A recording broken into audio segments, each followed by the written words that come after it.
on the Texas A&M Sports Network. From Learfield, live from Rudy's Country Store and Barbecue on Harvey Road in College Station. Welcome to the Aggie Soccer Hour with Coach G. Brought to you by Rudy's Country Store and Barbecue.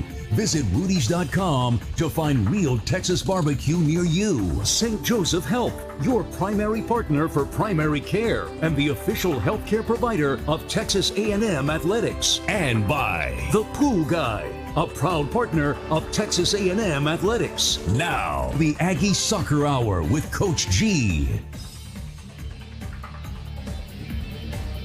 Welcome to the Aggie Soccer Hour, coming to you live from Rudy's Barbecue on Harvey Road. We'll be here from 6 to 7 o'clock. I'm David Ellis, alongside is Texas A&M head coach G Guerrieri. And if you're out and about trying to sort out what it is you're going to have for dinner, well, stop thinking about it and just come on by to Rudy's and get some great barbecue. It's the best you're going to find in town, period, end of story. So there's no point in looking around. Just come on by Rudy's on Harvey Road. Gee, the Aggies go 1-1 last week. Start out to play on Thursday night against your alma mater, Tulsa. Yep, and really a good performance all the way around. Nice crowd out there, and some big events that were going on with Kenna Caldwell scoring a big goal to get us started, and ended up as a Sports Center top 10 moment. It was 45 yards out for the Aggie goalkeeper, put it in just under the crossbar. And like you say, made number 6 on the ESPN top 10. It was great to see her get that recognition. It was really cool to see. And it's one of those things. I mean, Kenna works really hard. Kenna's a great young woman anyway, but it's great to see her to get that kind of national acclaim. And we've had a couple of girls over the years who have been on the top 10 list. We've also had on the not top 10 list as well. So yes, funny that's how that true. works. Yeah, it is. And as a matter of fact, I remember that's the second goal that was scored. Well, the first one from distance was scored on the opening kickoff. I remember Purdue, that's if right. I'm not mistaken, scored that on us. Yeah, and that was 12, 13 years ago, maybe longer than that. I don't know. But I remember broadcasting that game. And, you hear the opening whistle, and you got 5 or so seconds. I'm kind of getting my notes together. And the next thing I know, I look up, and the ball's in the back of the net. And I can't remember who I was broadcasting with at the time, but I had to look at him and go, what happened? That was a fish camp night.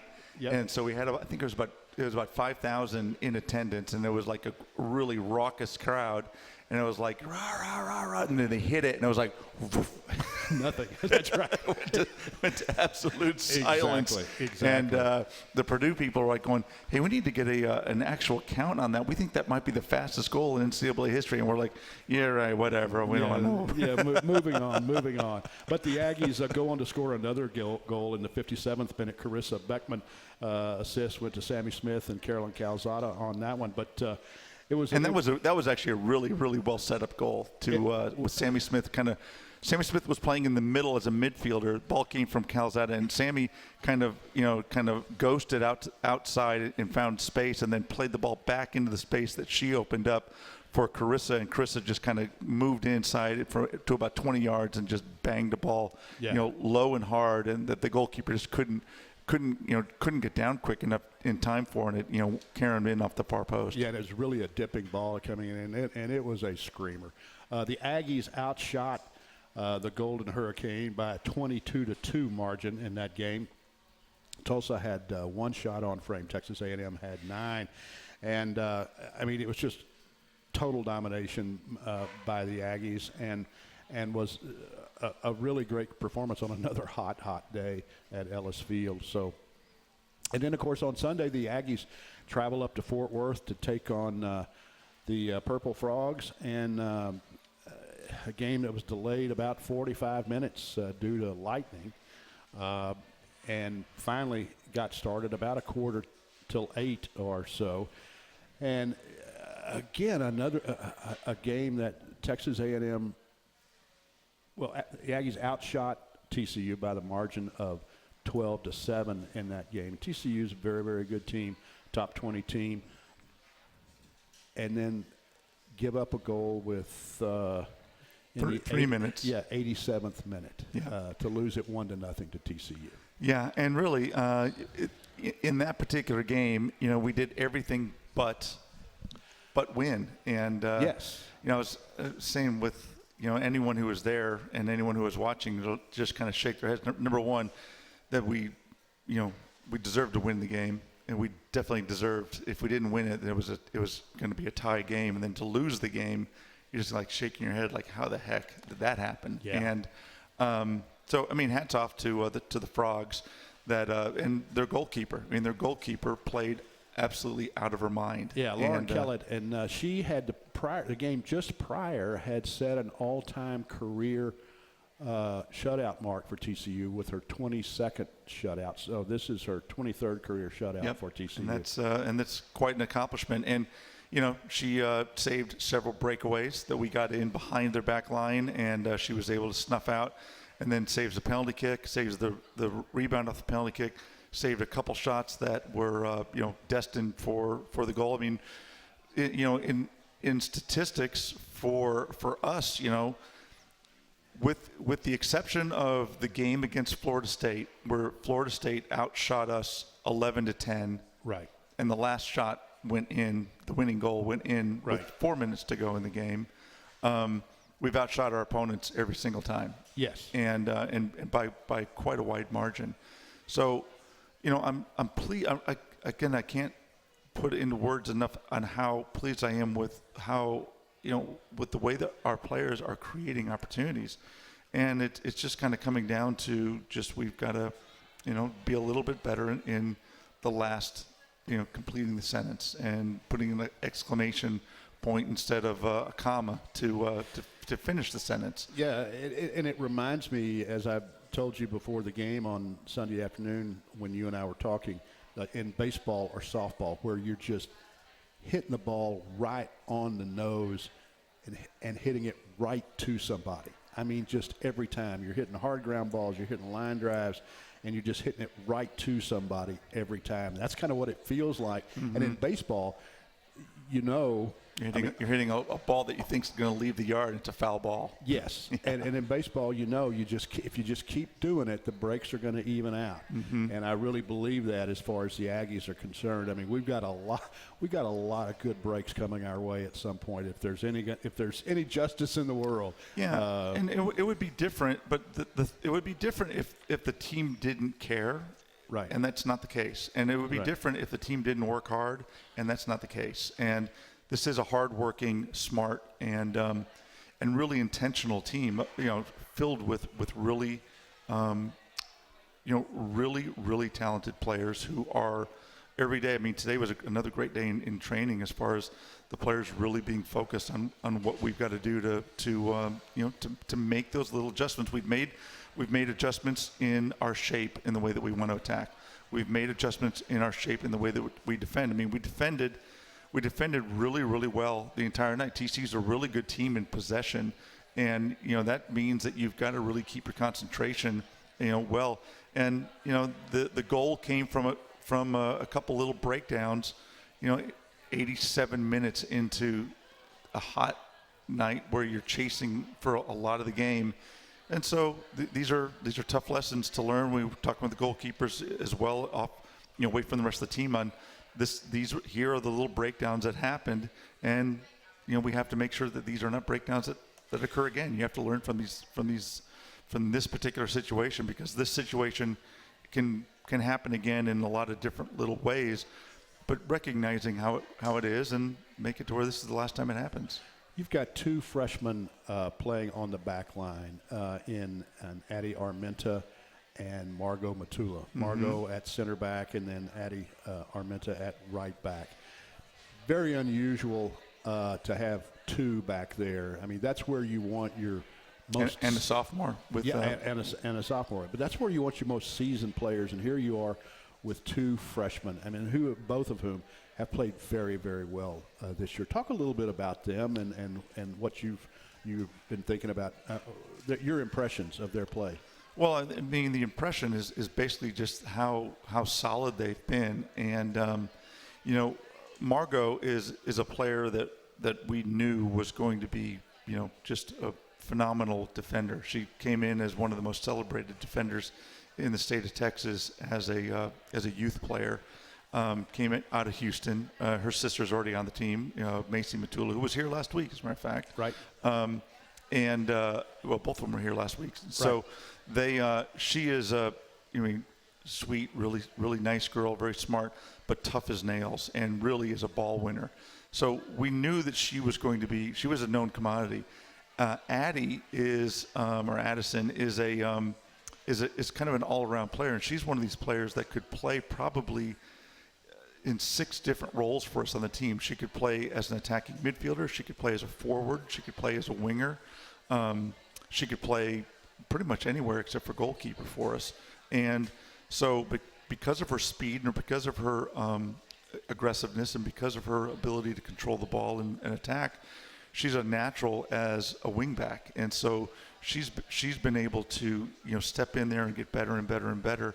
And she's been working a lot with our dietitians on fueling her system to be able to play for the full 90 minutes, and because she's incredibly fit, and she's been able to really increase her ability to play at a high level through her diet. It's really funny how science can work when it's real science, and being able to buy into that. And so it's really been neat to see how she's been able to steadily go, more forward and really, really improve, quite a bit as the season's gone on. Both of those players graduated high school early to get in here in the spring, and they've been just fantastic. I'm really, really happy for them, and I know that the best days are still ahead of them. Oh, absolutely. And to step in, here we are, 6 games deep into the system, into the season, and they are, have established themselves as starters on the back line. Mm-hmm. It really speaks to their skill, and they're just remarkable athletes, and not only skilled in terms of their physical play, but also smart players. Mm-hmm. You have to be a smart player to play on the back line because you've got a lot of instantaneous decisions to make that have consequences. And there's a lot of shifting, and it's not just man marking and chasing people. It's shifting and moving and communicating with people while you're putting in about 8 miles of sprinting the whole game as well. So it's pretty amazing what those guys have been able to do, and to step in and be comfortable with the quality of student athletes that they're around. Absolutely. Well, and the Aggies have 2 more games coming up this week. As a matter of fact, on Thursday night at 7 o'clock out at Ellis Field, it's going to be Grambling State who comes in just for the second time. The second time the Aggies and Grambling will meet. That game, again, gets underway at 7 o'clock. You'll be able to watch it on the SEC Plus network. Jeff Given and I will have the call there. Or if you can listen to it on 97.3 FM or on Radio Aggieland or your 12th Man mobile app. And speaking of your 12th Man mobile app, you can earn double points when you check into the match with your 12th Man Rewards app.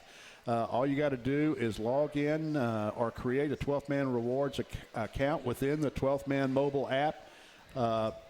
You get that. You turn your app on when you go to the game. It records that you're there. You get points.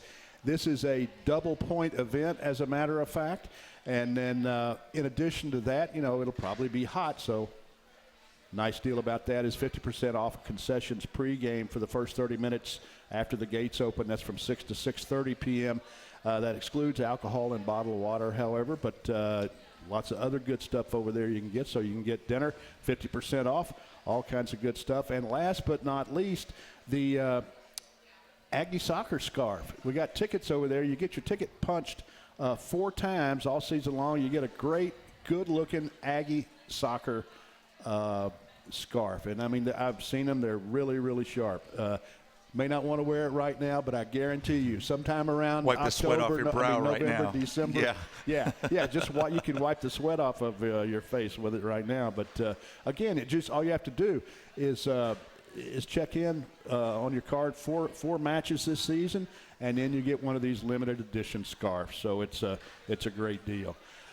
One other thing before we go to a break, there are cards and pencils on the tables. If you have a question for Coach G or for our two players who we're going to have up here in the next segment. Just write it down, bring it on up here. And we've already got a couple of questions up here already. And Taylor Jernigan and Mia Pante will be joining us right after the break. We're going to take a quick break right now. You're listening to the Aggie Soccer Hour live from Rudy's Barbecue on Harvey Road. All righty, we are back. It's the Aggie Soccer Hour live from Rudy's Barbecue on Harvey Road. I'm David Ellis. Down at the far end of the table is Texas A&M head coach G Guerrieri. And this is our favorite segment of the show when we have a couple of players up here. And it has become a tradition at the Aggie Soccer Hour that we get, if we have a freshman on the show, and we always try to have a freshman player, that we get them to read the Rudy's Barbecue Reader. And so that means that duty is going to fall to Taylor Jernigan. And Taylor, all right, so we've been doing this for a while, okay? Here's the thing. Time after time after time. I mean, we just get the players who do just an incredible job. We've never had anybody do it poorly. So don't screw it up, okay? I'll try not to disappoint. Okay, all right. It's yours. Soccer and barbecue lovers know the perfect brisket needs the right wood. Rudy smokes all their meats using their delicious signature rubs in 100% oak-fired pits. Get your real Texas barbecue fix today, or at Rudy's, or on the web at rudys.com. There you go. All right, congratulations. Perfect. All right. Taylor Jernigan. Okay, so let me properly introduce the players that we have up here right now. Already met Taylor Jernigan. Well, she is a freshman out of San Antonio, a forward for us here at Texas A&M. Going to have an incredible career before it's all over with. All she ever was in San Antonio was the San Antonio Express News Player of the Year, not once, but twice, which is saying something. She was ended her career at Reagan High School in San Antonio as the all-time leader in goals scored with 90, if you can imagine that. She was all-area super team in 2022. She was Texas Association of Soccer Coaches 6A All-Texas First Team. I mean, just accolade after accolade, ECNL, Texas All-Conference First Team, you name it. And if you watched her play, I mean, I'm talking has got some wheels. So and she did all that without playing a senior year. So yeah, she graduated early, so she didn't play in her senior year season because in high school they play in the spring. Exactly. So she was here. She graduated early from high school to be here in the spring. So she had all those accolades as a career leader without doing it 1 year, which is pretty cool. It is. Now, to her left is Mia Pante, junior here at Texas A&M, outside mid, forward. Has got 4 goals and 15 assists during her career at A&M. All she's done is last year was all SEC. When she was a freshman, she was SEC all-freshman team, academic honor roll. Played for Canada in the U20 FIFA World Cup. Played in the U20 CONCACAF Cup in the Bronze Championship match.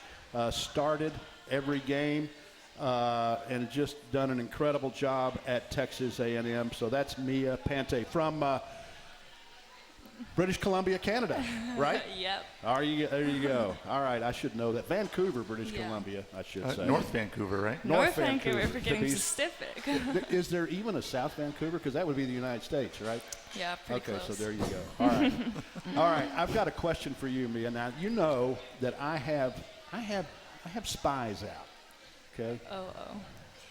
Now, I heard that you played this summer, I believe it was, in the Fellowship of Christian Athletes golf tournament. Yeah. Yeah. I heard. I don't know this. No, that is true. Okay, yes. But I heard that there was a chance that you may have used some language that you may not be proud of. Is that correct? I mean, did you have a tough day? It was a bad day. I really thought I was a good golfer when I went to big shots, but then going to the golf course is a lot different. Uh-huh. I was trying not to lose a ball, but like my ball didn't go anywhere. So I didn't lose a ball at least, but it was not fun. It was not fun? No. Oh, no. well, okay. It was the longest 4 hours, I think, of my life. I get really mad when I'm not good at something, and I'm competitive that way. So it was me, Andy, Coach Phil, and Coach Alyssa, and yeah, they were in for a treat with that. Well, that's just what I'm just telling you. I heard that you had a rough day. It was. So I have not been back to the golf course since, and I don't plan on it for a while. But see, that's not going to get. You're not going to get better doing that. Yeah. Maybe it'll be like okay. In the future. Right. I'll get to I just wanted to check in on you about that. Okay. All right, Taylor. You were first of all. I've got to ask you about your transition to college. Because it's different. I mean, you had incredible success in high school, as we were talking about, but playing at the college level is a little bit different.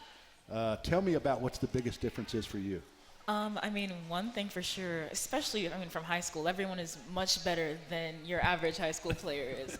And so, practices are a lot faster, it's a lot more physical, and it's a lot more mentally demanding. But also, you're around these girls all the time, 24/7. So you get a lot closer to them than you would think initially. And so it really did help soften the transition. So you came up here, as Coach G mentioned, and you just alluded to, you came up here in the spring. You did forego your senior season of soccer in the spring, enrolled at Texas A&M. In terms of doing that, when did you start seriously thinking, that's what I'm going to do? After I committed, I talked to a few, everyone else lives in Texas too, so I talked to quite a few of the other girls, and a lot of them decided they were going to go early, and it seemed like it was a pretty common thing that a lot of people did, and I thought that it would help me transition into college a lot easier because college is a different beast than high school is. And then soccer-wise, I think it would help me get acclimated to the team and really get to know other people and be able to play comfortably here. So I decided around my junior year, but that was But then also, you, like you say, you not only got to know the players, but you got to play in some of the spring games and really start to not just practice with these players, but actually get in kind of a flow of the game and get some experience before you went into the fall. And plus, I would think it always also helps, when you come in, as opposed to coming in the fall, where you're trying to get acclimated to soccer and then just figure out where your classes are and where the buildings are. You already knew that, right? Yes, sir. So how's the adjustment how's it gone from an academic point of view? One thing I can give my old high school for sure is that Reagan really prepares you for college, at least in my opinion.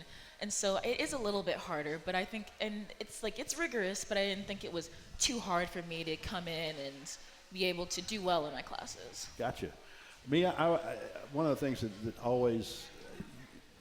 I always want to ask, because you have had an opportunity, because you play for the Canadian national team, and the U20 team, you've played in the World Cup, you've played in the CONCACAF Cup.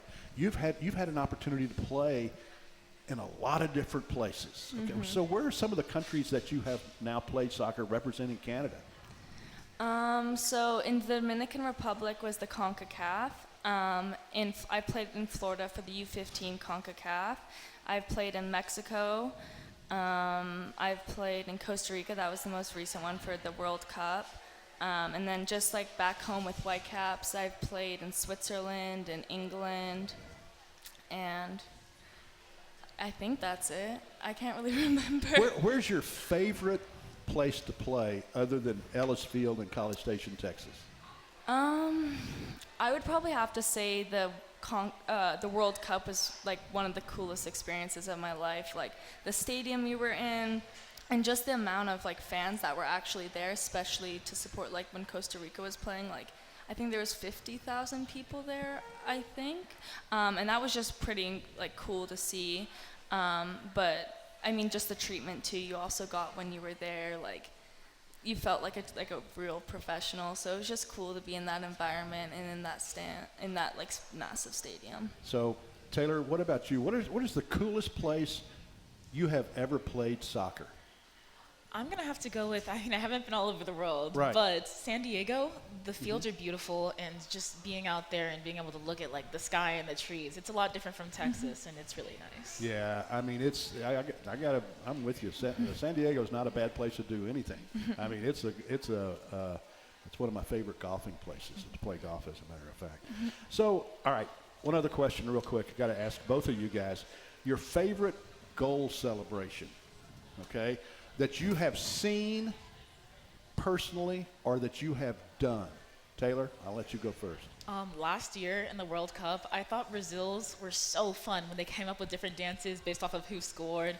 And so I just thought that was like such a cute little like thing, and it went really viral, and it was really fun to see. All right, speaking, you brought up dancing.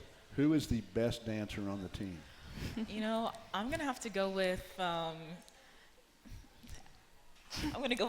Ella. She's really shy and quiet, but she's a really good dancer. Okay, all right.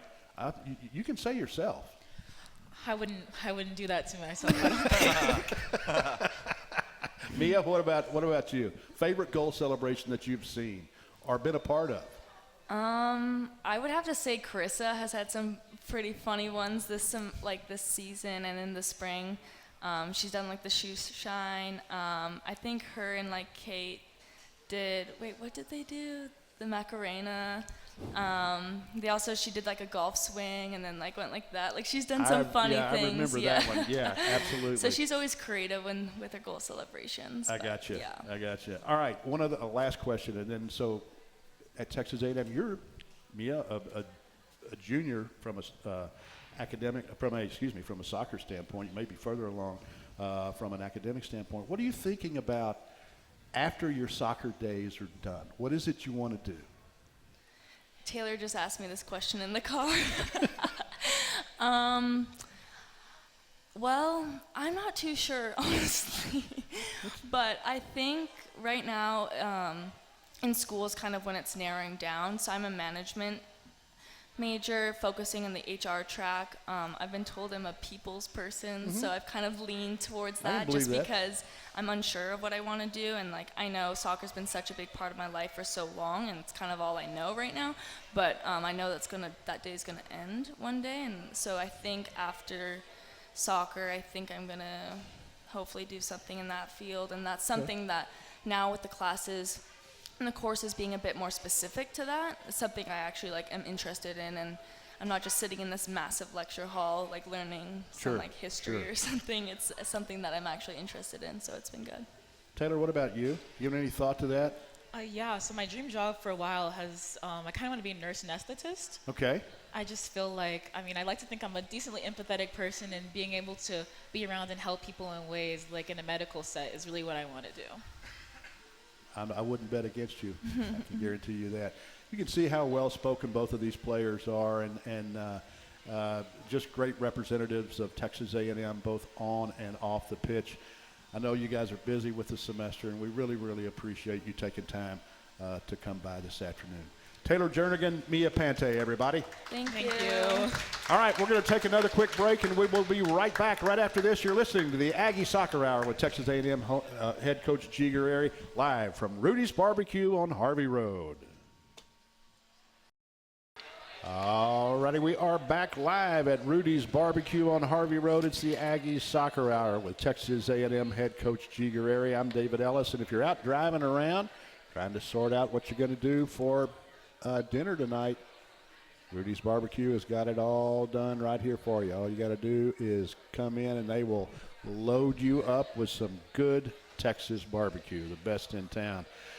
And I always forget, and I shouldn't, but I do forget from time to time to thank the folks we've got here, Rudy's Barbecue, of course, for their support of Texas A&M soccer, but also Kevin Minshew, who is here running the board. He is our on-site engineer. Austin is back at the station, keeping us all on the air, and we certainly appreciate them and the work that they do. And I have to tell you guys a funny story just happened a while ago. During the last break, so Mia Pante is up there, and she looks at me and she goes, "Why are all these students here?"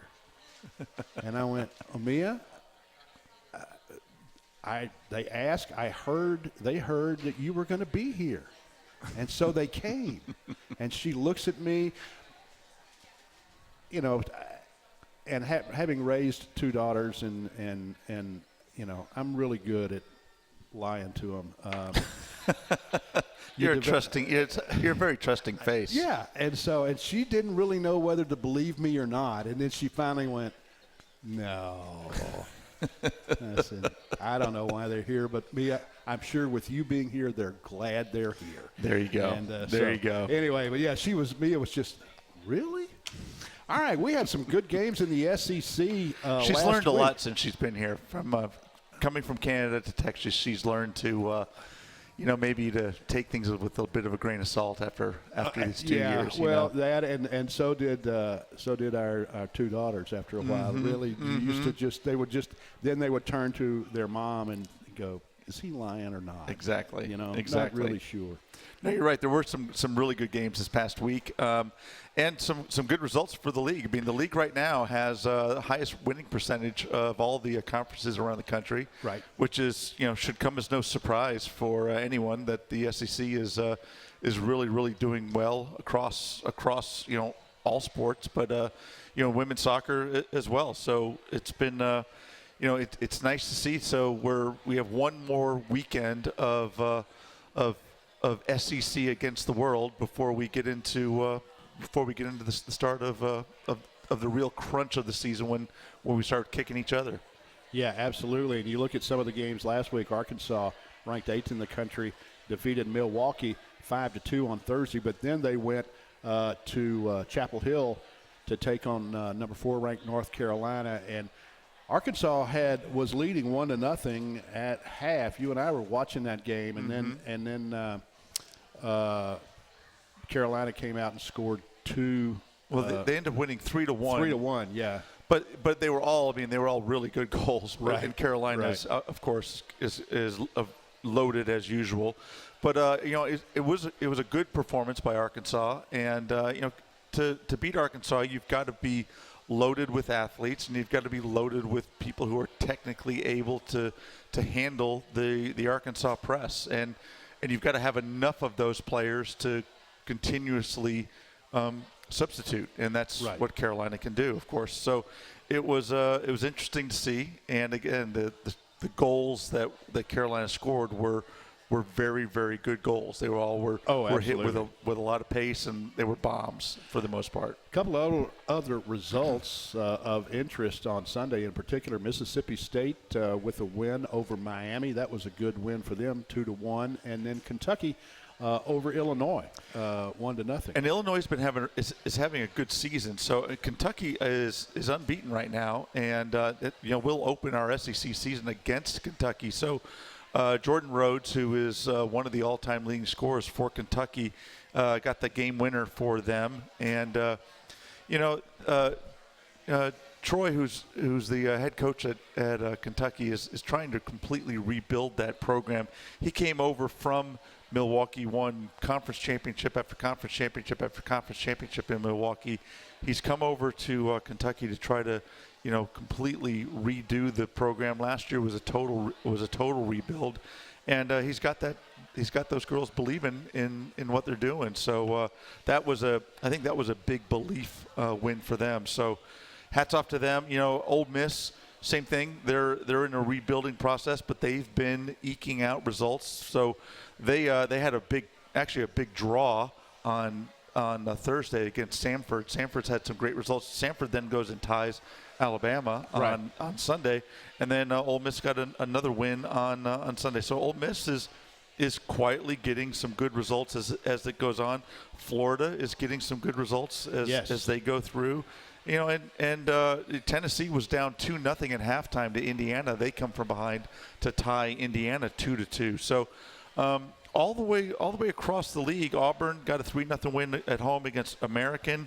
And, one of the teams that's just kind of quietly rolling right along right now is South Carolina. South Carolina up to number 13 in the country right now. And, they blasted Coastal 5-0 in Columbia. Well, so that's a nice transition to the games coming up this week, because North Carolina will travel to South Carolina to play the Gamecocks. So that'll be a test for South Carolina coming up. So you've got two nationally ranked teams there playing each other. Two more playing each other, and Arkansas traveling to Clemson. I think that's another interesting affair because Arkansas is going and they're playing some tough teams on the road as challenges for themselves. They went up to South Bend and got a draw against actually. I think Notre Dame had to come from behind to get a draw against Arkansas there. Now they'll go to Clemson to take on number 11. Clemson is another good test for them. And of course, we're in North Carolina last weekend. Of course, so it's interesting to see they're good, they're getting some good road tests. Pepperdine's going to be at LSU and Auburn at West Virginia, and 2 other intersectional games coming up. Both of those could be pretty good. Yeah, and then Mississippi State going down to South Alabama. South Alabama has got got a really good team right now, and you wouldn't know it because they're kind of under the radar. But they're one of those teams that's undefeated, one of the under the radar undefeated teams across the country right now, and they're playing some really good ball. So I'll be interested to see how State does in that match down on the coast. And then on Sunday, I don't know what the deal is. North Carolina may be trying to join the SEC, as on Sunday they take on Alabama. Yep. And in Tuscaloosa. In Tuscaloosa, number 4 North Carolina versus number 5 Alabama. And then Clemson is at number 22 Georgia. Florida will go up to Tallahassee to take on Florida State. That ought to be an interesting test for the Gators. And then, of course, Kentucky is going to be at Iowa State. Another good game. Yeah, I mean, it's an interesting trip for Kentucky to take. And then, obviously, we're one of the big games there going down to Rice. And the last time we went to Rice was we were upset by Rice. Yes, so, in overtime. That's right. So it'll be an interesting return for us to go back. We have a little bit of payback for us, hopefully, to take care of. And and that's the other game that I find interesting in this particular day is Auburn at Ohio State. Ohio State has been an up and down team this year. Auburn has been a little bit of the same way. So that's an interesting SEC against Big Ten match, 11 o'clock in the morning on Sunday. I think that could be a good statement game for Auburn. Absolutely. Brigham Young, BYU is the number 1 team in the country, followed by Stanford, and then University of North Carolina. UCLA's number 4. They've dropped from number 1 on the heels of the defeat by BYU last week, and then Florida State is number 5. So that rounds out the top 5 in the. I'm not sure why Florida State dropped to number 5. I'm not sure what your brethren were doing there either. I don't really know. It's rankings. Yeah, I don't know. I'm not sure. So Florida State is like undefeated, and they went down in the rankings. Yeah. And other people. Whatever. Apparently not undefeated enough. All right, we're going to take our final break of the night. We'll come back and talk about Grambling and Rice, the games coming up this weekend. You're listening to the Aggie Soccer Hour, live from Rudy's Barbecue on Harvey Road. All righty, we are back at Rudy's Barbecue on Harvey Road. It's the Aggie Soccer Hour with Texas A&M head coach G Guerrieri. I'm David Ellis, and it's the sprint to the finish here. We're going to talk about the 2 opponents coming up this weekend. Grambling at 7 o'clock on on Thursday, 7 o'clock, Grambling at Ellis Field. And then on Sunday, down in Houston at Rice University, the Aggies will take on the Fighting Rice Owls. So want to remind you for the game on Thursday, when the Aggies welcome the Grambling State Tigers to Ellis Field. Starts at 7 o'clock, as I said. You can arrive early and get 50% off your concessions at the main stand during the first 30 minutes. Gates are open. That'd be from 6 to 6:30. It does not include alcohol or water, but everything else is 50% off. And for additional info and to buy tickets, you can check out the 12th Man mobile app or visit gameday.12man.com to get all that information. And again, remember, your 12th Man mobile app, if you don't have it, get it. It's free. Just download it from the Apple Store or whatever you call it. Anyway, wherever that is, you go to get apps. And that's my... I think you use your thumbs to get there, right? Something like that, yeah. And then it's free.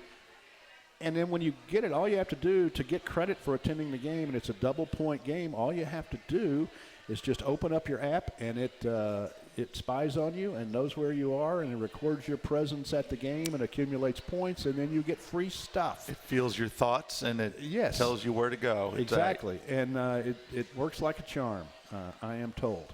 So then also you can get a ticket punched.